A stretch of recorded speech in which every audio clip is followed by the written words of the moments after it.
Bom dia, boa tarde, boa noite, seja bem-vindo, seja bem-vinda ao canal Imparável no YouTube e também ao Imparável Cast no Spotify. Meu convidado de hoje é juiz do trabalho, professor universitário, doutor em Direito, autor de 102 livros, ex-presidente da Academia Brasileira de Direito do Trabalho e da Academia de Letras Jurídicas da Bahia. E no ano em que foi aprovado para juiz, passou também para técnico judiciário, oficial de justiça, delegado de polícia e auditor fiscal do trabalho. Você pode estar pensando, nossa, ele é um gênio privilegiado. Mas no nosso bate-papo você vai entender que, mesmo sendo muito dedicado aos estudos desde criança, ele veio de uma origem muito simples e, assim como muitos brasileiros ainda bastante jovem, era o que chamamos de arrimo de família, ou seja, o responsável pelo sustento do lar. Ganhando pouco e com receio de seus planos não darem certo, Rodolfo Pamplona Filho passou para juiz do trabalho quando tinha apenas 23 anos e em seus quase 30 anos de magistratura acumula centenas de histórias em mesas de audiência e no trato com alunos e jurisdicionados. Além de tudo que eu falei aqui, o juiz Rodolfo Pamplona é um amante da arte e da literatura, autor de mais de 2.000 poesias. Ele as recita e as posta junto às discussões relevantes sobre o direito que faz em seus canais do YouTube. E agora podemos dizer com muita honra que ele também é professor aqui no GRAN, começou conosco uma parceria recentemente. Então vamos juntos conhecer um pouquinho os detalhes dessa história. Seja muito bem-vindo, professor Rodolfo, é um prazer tê-lo aqui no canal. Bom dia, boa tarde, boa noite, boa madrugada para quem quiser. Estamos aqui com o Gabriel Grangeiro batendo esse papo hoje aqui no Imparável. E você já pode perceber que eu também não sou um cara para ficar muito quieto, não. Estou aqui à disposição e vamos seguindo aqui sem parar. Você manda, chefe. Bom, professor, você comentou comigo que antes da gente iniciar essa conversa que já muito jovem sustentava a família, né? E tinha a principal renda ali da família. Como é que são suas origens? Como é que era o seu contexto aí familiar, como criança, adolescente?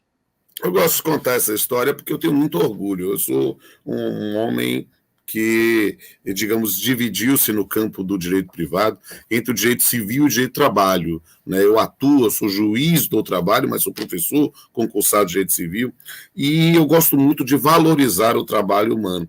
E isso eu digo da minha casa, da minha origem. Né? Meu pai era um cara que, originariamente, né, não tinha nem a 8ª série, e ele fazia cursos técnicos tentando já sobreviver isso, veio para a Bahia nos anos 60 e conheceu uma baiana e eu casei. E eu nasci, né? Ele casou e eu nasci.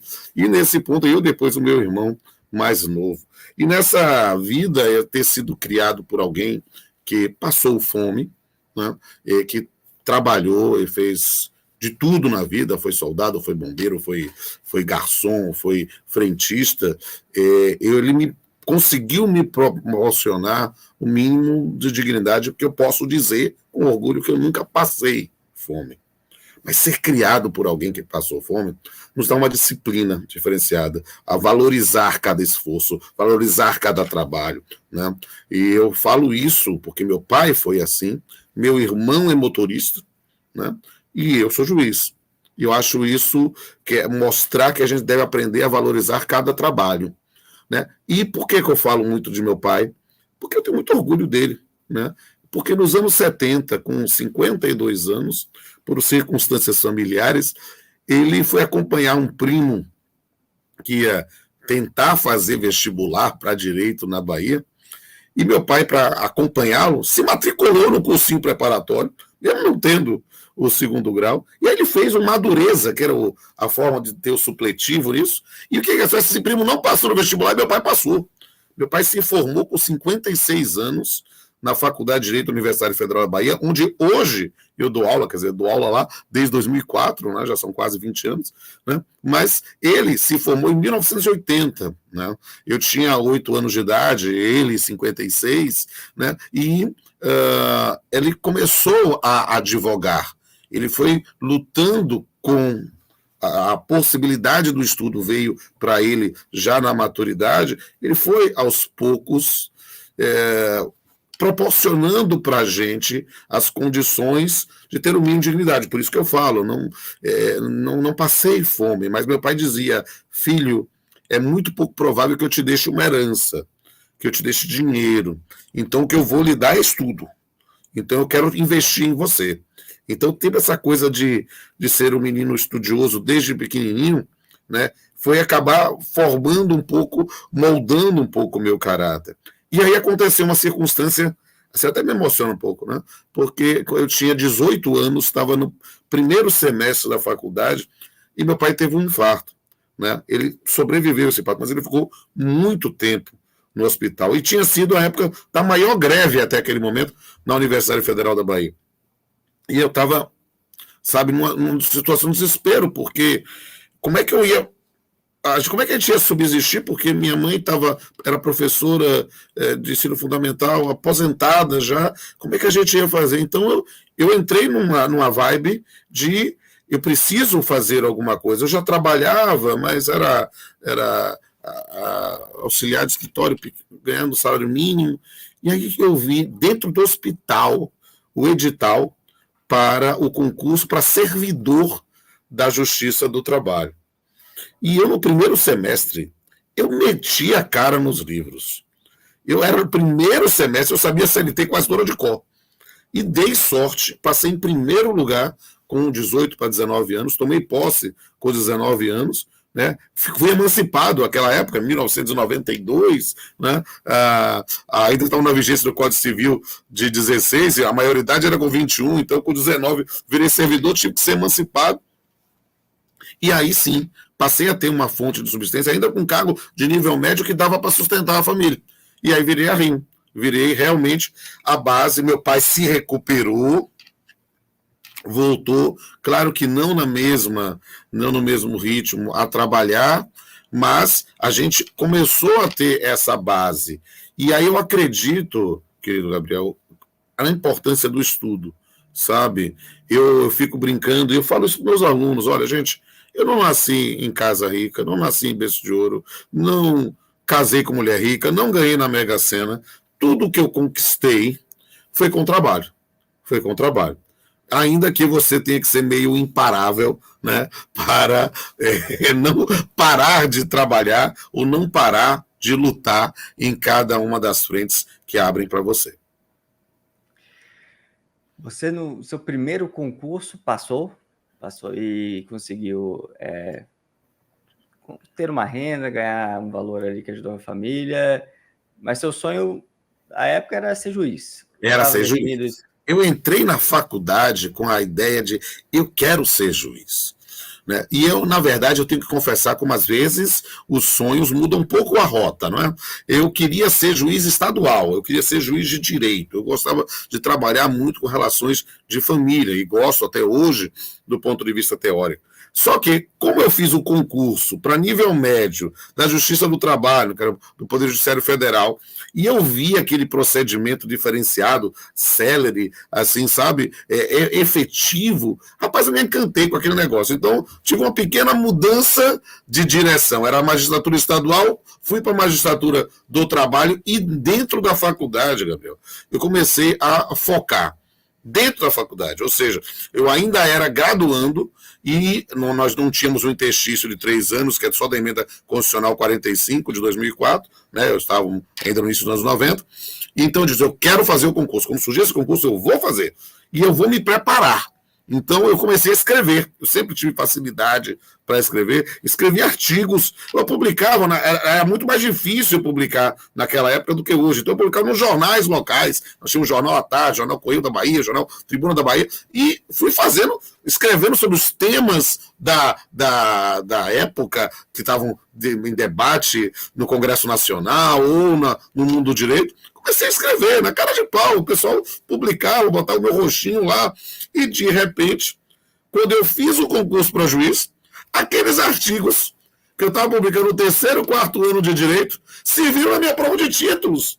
Eu fui lá para as alturas, mesmo sendo muito novo. Por quê? Por causa dessa característica de focar, sabe? Existem, e eu digo sempre para meus alunos, sou professor de metodologia no mestrado, não existe uma única forma. Não entre na loucura da ditadura do pensamento único. Não. Existem vários modelos, vários formatos para a pessoa se preparar para selecionar. Mas a pessoa precisa, tal qual um babadá do Carnaval de Salvador, customizá-lo, adequá-lo à forma como o indivíduo estuda. Tem gente que gosta de fazer um fichamento, tem gente que gosta de fazer ditação, gosta de gravar, gosta de ficar falando no espelho. Cada um tem seu jeito. Eu tinha meu próprio, uma característica. Eu precisava estudar sempre. Eu tinha uma memória acima da média, mas eu precisava estudar sempre. Então, o que eu fiz? Eu reservava todo dia 1 a 2 horas. Porque eu trabalhava, eu tinha que parar, né? Tinha que descansar. Então, 1 a 2 horas para ler. Você trabalhava e fazia faculdade, né? Trabalhava e fazia faculdade. Aí eu tinha que fazer isso de noite. Né? Ou era de noite ou era muito cedinho. Eu preferia de noite, sempre funcionei melhor à noite. Então, separava assim das 20 às 22 para ler. Sentava num canto, um lugar em silêncio. Às vezes, no máximo, botava uma musiquinha. Eu sempre gostei de saxofone, né? Botava uma musiquinha de saxofone, né? Um instrumentalzinho, e ficava ouvindo, ficava escrevendo, ficava revisando. E aí, a depender de cada fase. Ora, se eu estou numa fase prévia, eu ia naquelas matérias que eu tinha mais dificuldade. Quando já era para o concurso, aí eu já ia direcionado para as disciplinas mais importantes, para ter a base. Então, cada momento, mas mantendo sempre 1, 2 horas de estudo por dia.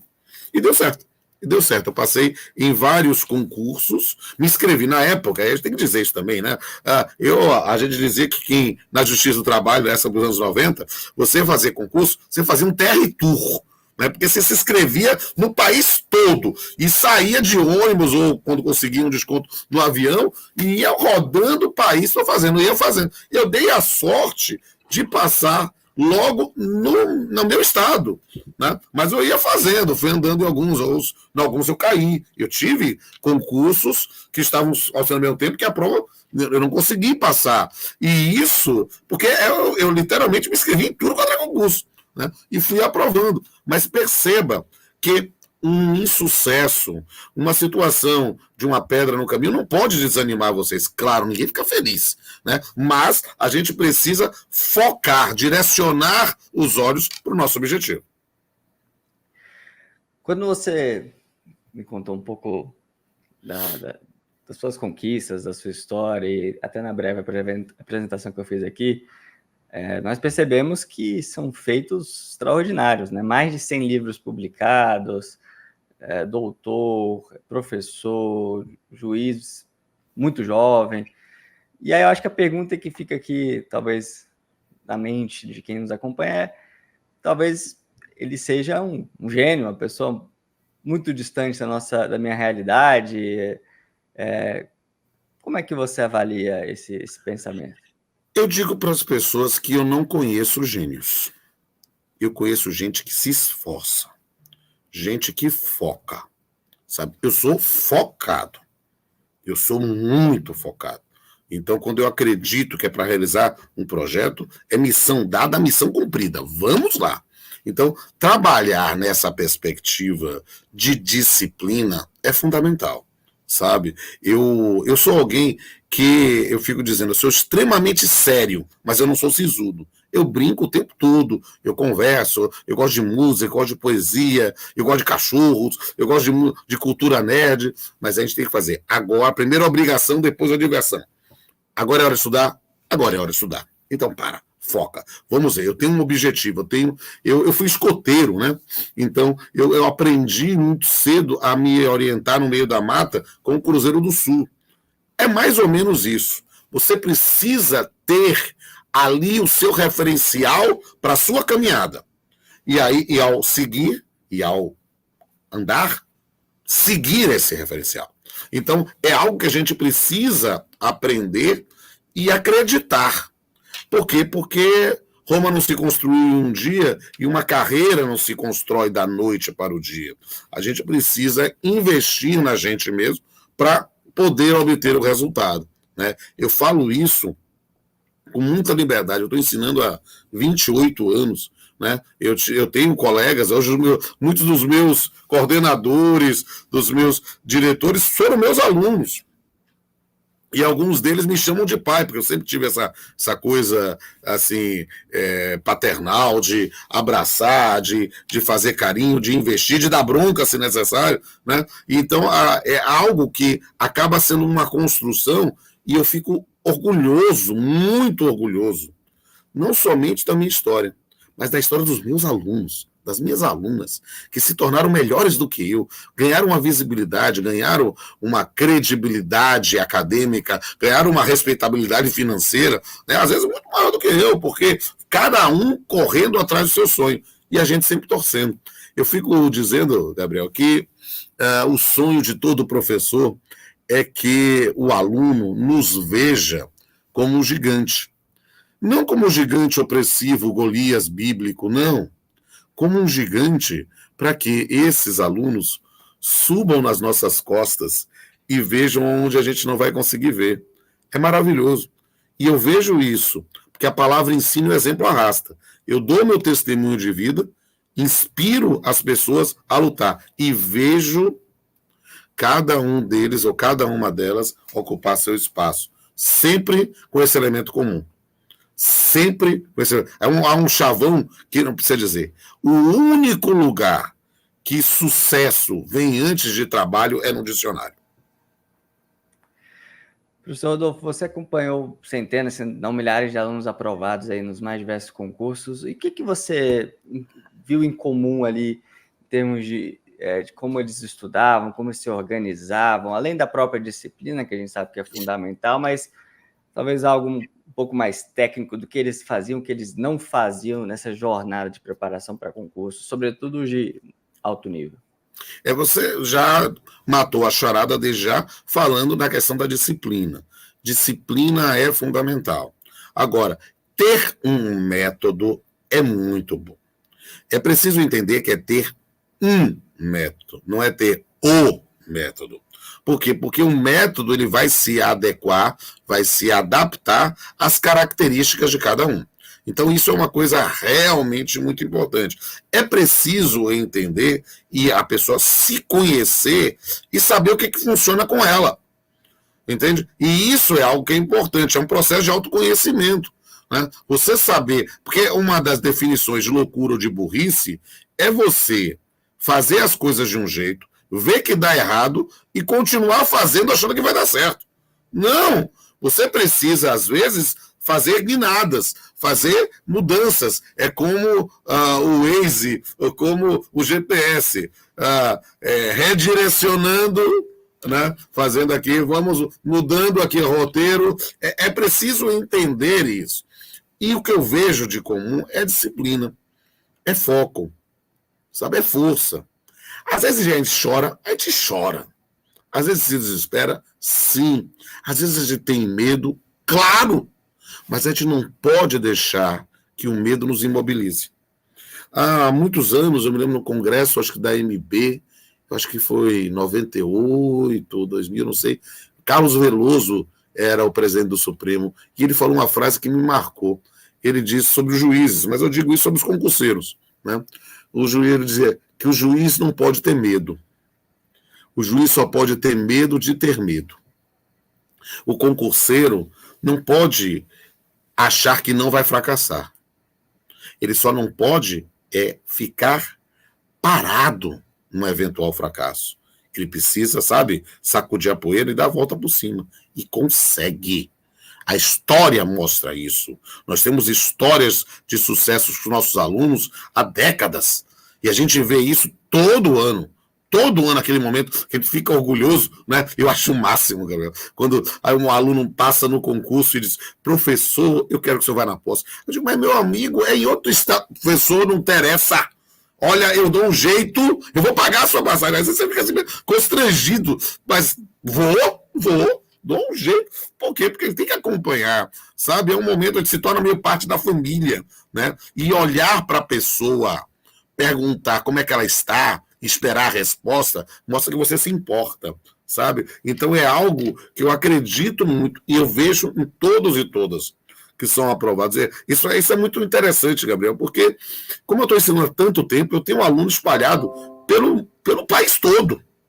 Né? Então, eu falo em duas áreas, né? Eu falo na área civil, falo na área trabalhista, então eu falo em TJs, em Ministério Público, no país todo, eu falo em TRTs, no país todo, e eu sempre acho um aluno, ou está como juiz, ou como servidor, como assessor, como promotor de justiça, delegado. Então a gente acaba vendo isso e vê como a gente faz diferença na vida deles, o nosso testemunho e o nosso apoio, sabe? Às vezes a gente tem uma postura que deve ser realmente de estimular. Dizer, cara, não desista, eu estou do seu lado. Eu estou do seu lado. A pessoa não vai aguentar. Vai aguentar, que eu estou com você. Sabe, às vezes, eu sou um homem grande, né? Então, às vezes, a pessoa... Não, você vai, eu estou aqui. Você vai botar um homem de 115 quilos, 1,80 m na sua frente, que eu vou ser o seu escudo. Isso é maravilhoso, sabe? Eu encaro, às vezes, meus alunos sempre com meus filhos, sabe? Eu tenho essa coisa de vamos junto que a gente vai conseguir. É uma sensação maravilhosa. E o que eu vejo, sempre disciplina. Sempre foco. Sempre força. Sempre fé. Professor Rodolfo, você é autor de mais de 2.000 poesias, estuda muito literatura, arte. Da onde que veio esse interesse e como é que você conecta isso com o mundo do direito? Olha, eu sempre gostei de ler muito. E produzir intelectualmente acabou sendo algo natural. Eu não acredito muito em estudo sem resultado. Então, às vezes, nos meus métodos de preparação para o concurso, eu ia fazendo os meus resumos, e meus resumos eu ia transformando, às vezes, em um artigo, e ia fazendo, porque era algo de produção. E da mesma forma com a literatura. Né? E eu digo assim, talvez na tenra idade, né, a gente não tenha como eu diria, a flexibilidade de utilizar as palavras que a maturidade traz. Né? Eu já tenho quilometragem suficiente para poder utilizar o tom certo, a palavra certa, a frase certa. Às vezes, muito jovens, 16, 18 anos, a gente não sabe o que vai fazer da vida. E isso aconteceu comigo também. E eu me lembro que com 18 anos, perto de fazer no terceiro ano, 17 para 18 anos, não sabia o que eu ia fazer. Né? E a poesia era o meu refúgio. Era onde eu conseguia me mover. Eu não sabia se ia fazer direito, engenharia, composição, regência, ia ser hippie em Morro de São Paulo, vendendo miçanga na praia. Então, o que é que eu disse? Eu me lembro que eu não esqueci, eu até musiquei. Depois o pessoal quiser me procurar no Spotify, Deezer, Google Play, tem lá meus álbuns. Né? Eu fiz um poema com 18 anos, chamado Vocação, que quero dedicar a todo que ainda está naquela fase de saber o que vai fazer da vida. Eu falei o seguinte: vocação. Um dia eu quis voar, mas eu não tinha asas de voo. Um dia eu quis amar, mas não sabia o que era o amor. Um dia eu quis matar, mas não sabia o que era a dor. Fui forçado e sou forçado a fazer algo que não sei, que não vi, que não há. Em uma vocação que não existe e nem nunca existirá. E quando encontrei minha verdadeira vocação? Encontrei no dia que tive coragem de olhar na grande imensidão do nada, no fundo do espelho. E qual é minha verdadeira vocação? É uma só. É ser eu mesmo. Meus amigos, minhas amigas, na sua luta por um lugar ao sol, nunca deixem de ser vocês mesmos. Eu tenho esse jeito um pouco esquisito. E eu consegui o meu lugar ao sol. Por que você não vai conseguir? Gostei bastante aí desse poema barra música, né? Também virou uma música, você mencionou. Isso, bora lá. Já fazendo aqui meu jabá, gente, procure aí. Vocês vão achar minhas músicas. Eu tenho 5 álbuns lá nas plataformas digitais como todo. Spotify, Deezer. Eu gosto mais do Spotify, mas você vai lá, vai achar esse é o Poesia Cantada 2, que foi meu último álbum. Tem lá esse poema chamado Vocação. Esse poema eu fiz em 1990, gente. E agora que eu musiquei. Como é que você arruma tempo para fazer tudo isso? Essa é uma das perguntas mais comuns. Como é que você arranja tempo? Eu digo assim, é muito fácil. Porque as pessoas dizem, você faz tudo ao mesmo tempo. Não. Não. Eu faço uma coisa atrás da outra. Então, comigo o método funciona. Eu tenho agenda até hoje. Eu faço assim, eu vou fazer no celular mesmo, mas eu olho, porque aí eu digo, hoje eu tinha aqui a nossa transmissão, a nossa gravação. Então, parei tudo, hoje é a gravação. Termina a gravação, eu já começo outra atividade. Eu vou fazendo uma coisa atrás da outra. E procurando sempre intercalar com atividades que, embora sejam profissionais, elas sejam prazerosas. Né? Por quê? Porque isso renova a nossa energia. Então, bater esse papo contigo, poxa, é um prazer, cara. Isso aqui para mim não é trabalho, isso aqui para mim, embora seja uma atividade, é algo que só me traz satisfação e renova a minha energia. Então, às vezes, eu vou fazer um pronunciamento, vou fazer um discurso, trabalho com a música, ao mesmo eu trabalho com a poesia, eu faço a palestra, vocês acham no YouTube fácil aí, temos a minha palestra cantada, que foi lá no âmbito do IBDFAN, há mais de 10 anos, eu continuo fazendo, que eu explico, porque eu sempre pensei, e foi dos meus temas no pós-doutorado, das interfaces do direito e da arte. Né? E aí eu mostrando como utilizar a arte é interessante para conscientizar direitos, para ensinar, né? Para compreender o sistema.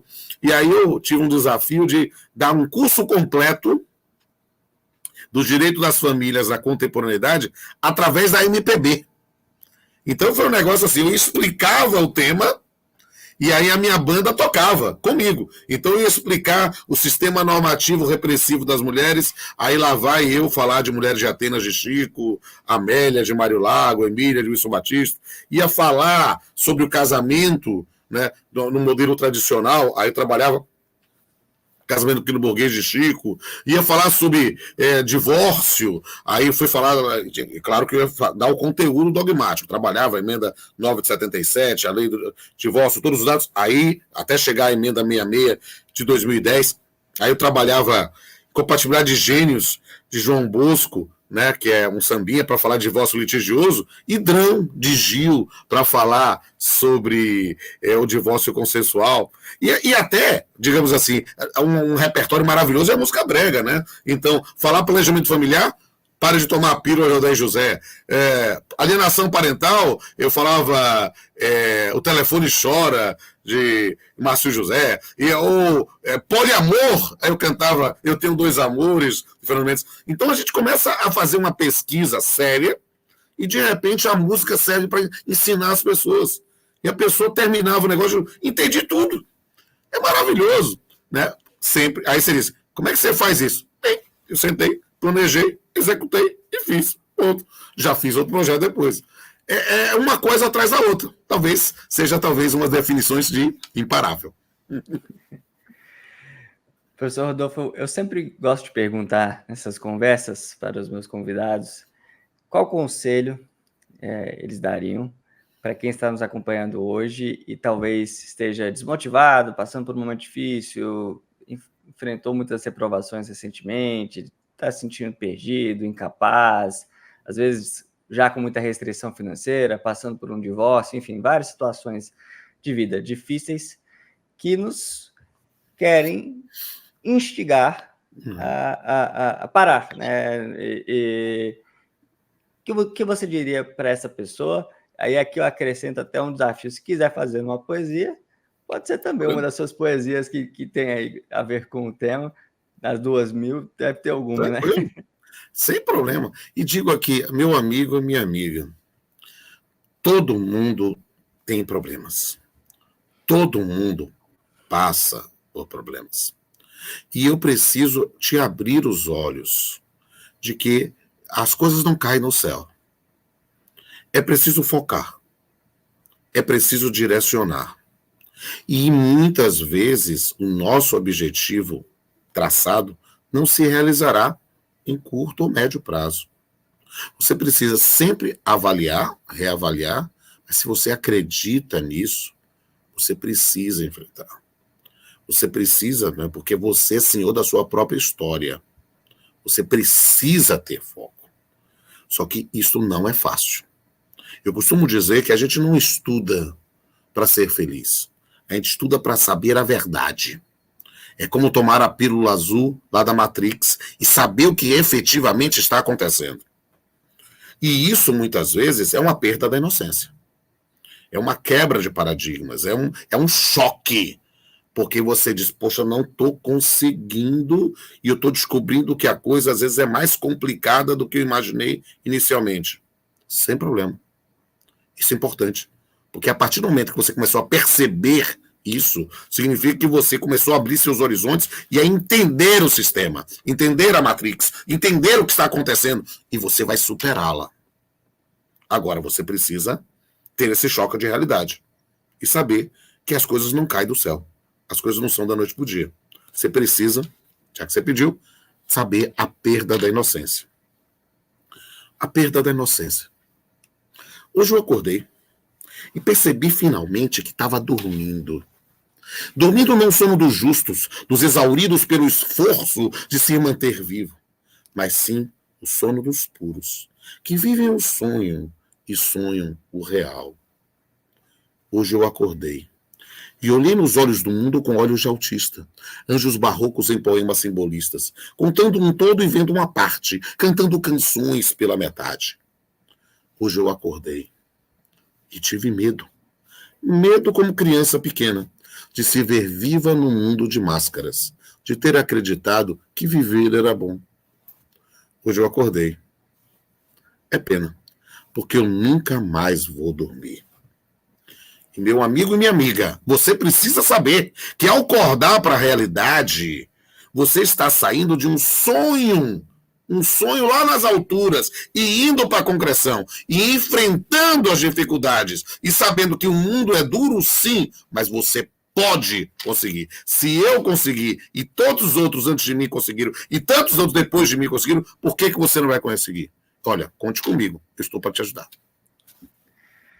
Professor Rodolfo, muito obrigado pela conversa, pelo seu tempo, foi um prazer, foi uma aula aqui conversar com você. O tempo foi pouco para tanto assunto, temos que conversar mais aí, muito obrigado. Para mim será um prazer, aguardo você via Bahia, será um prazer recebê-lo em minha casa, a gente vai se divertir, bater um papo bom aqui também. E muito obrigado a você que nos acompanha aqui no canal, pedimos que deixe o seu comentário, deixe o seu like, siga o canal aqui ativando o sininho, clicando no sininho no YouTube, ou siga ali no Spotify e nos outros, em outras redes ali de música e de podcast, tá bom? Muito obrigado, até a próxima, tchau, tchau.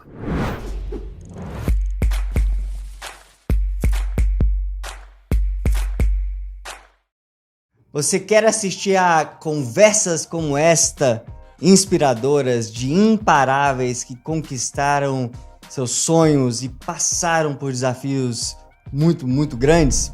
Então inscreva-se no canal Imparável, acompanhe centenas de entrevistas como esta e também assista aos novos depoimentos, às novas conversas toda quinta-feira às 19 horas aqui no canal.